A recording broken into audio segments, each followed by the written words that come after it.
I want to speak about choice a little bit, because I think your life is a series of opportunities.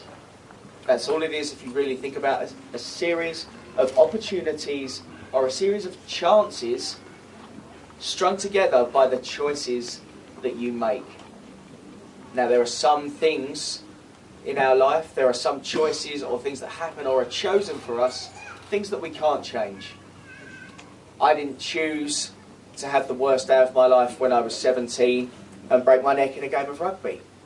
I didn't choose to get told by a doctor some 5 days later, that I would never walk again. What I did choose was the way I reacted to that and went forward. So what I want to do, going through this speech, is maybe talk about how we do some of the things that we have aspired to in previous speeches by Andrew and Lex. The first thing I would say is we need a positive attitude, no matter what. And make no mistake, your attitude is your own. Okay, ladies and gentlemen, boys and girls, your attitude is your own. It is your choice what attitude you select every single morning. And not only that, it is your choice what attitude you select going through the day. If you don't like the attitude you currently have, select a different one. My coach used to say it's like a t-shirt. And having a positive attitude is the grounding for everything else. Coming into that, I'm going to give you 3 bits of advice. The first one is to say yes. Say yes as much as you possibly can. If your default answer can be yes, and you choose that as your default answer, things will open up, opportunities will present themselves. And moreover, I'd love it if you said yes and, not yes but. Have we got any knowing looks in the audience from the parents who have encountered yes buts over the years? Okay, so yes and, boys and girls. Okay, say yes, you'll be surprised where it gets you. So onwards from that, from having a positive attitude, from selecting that attitude and saying yes, I think it's really important that we have passions in life. And it's clear by all the amazing prizes that have been given out and the diversity of the awards that there is a passion here, and that passion is encouraged across the board in every single different pursuit. Whether, as I think Andrew said earlier, whether it's the arts, whether it's sport, whether it is indeed academia. Okay, we need to be passionate about what we do. We need to light a fire inside ourselves that drives us forward. As an athlete, if I wasn't absolutely passionate, if I wasn't absolutely in love with the sport of wheelchair rugby, I could never have possibly committed the time and put the work into achieving what I did as an athlete for my country. So on top of that, once you have a passion and you say yes, give 100% to it. That's all we can ask of you, boys and girls, is to give 100% to everything that you say yes to, that everything that you do. If you throw everything into that, things will happen. There's a lot of talk about talent. And I think talent has its place, but it's hard work that gets us to places.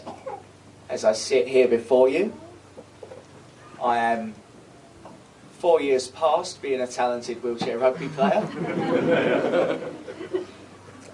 But I only became a talented wheelchair rugby player in the first place because I committed my life to doing it and I gave my 100%. And everybody's 100% is different. Okay? And your 100% changes from day to day. Some days you feel fantastic, you feel big, you feel bold, you feel confident, you feel like you can conquer the world. When you feel like that, embrace it and share it. Give it to other people and help them along. Because other days, you feel small, you feel frightened, you feel scared. Just like I did at the age of 17, laying in a hospital bed wondering what the rest of my life would hold. It's that time when you need to be even more courageous. You need to have the courage to borrow other people's energy and drag it into yourself and use it to give your 100%. Whether your 100% is here or down here, that's all we can ask of you. So beyond saying yes and working hard, the final thing, we must have balance. I went to 3 Paralympic Games. During my second Games, I was captain out at Beijing. I had some unbelievable opportunities. Opportunities I declined. I'm not sure I'll ever get back to China. I'm not sure I'll ever go and see the Great Wall. I'm not sure I'll get to go to Tiananmen Square or see the Terracotta Army. All these things were available to me. But in maybe a misguided want to continue to focus, or a guilty feeling that if I didn't focus all the way, I denied myself those opportunities.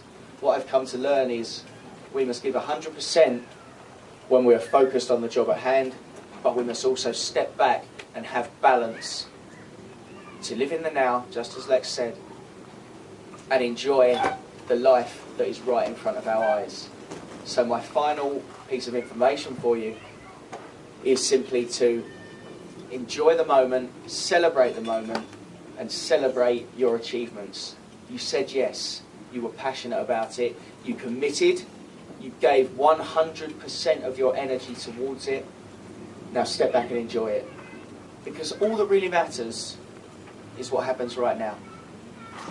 Too many people spend too much time lamenting the past or fretting over the future, when the only thing we have direct control about is what happens right here, right now. So take a time to look around you in the room and appreciate everyone around you while we've all come together today to celebrate the achievement of your children, the amazing achievement that you have all got today, boys and girls. And just be thankful of what we have here in the now. So in closing, all I'd like to say is make sure that every single moment of every single day you take the opportunity. Thank you very much, ladies and gentlemen.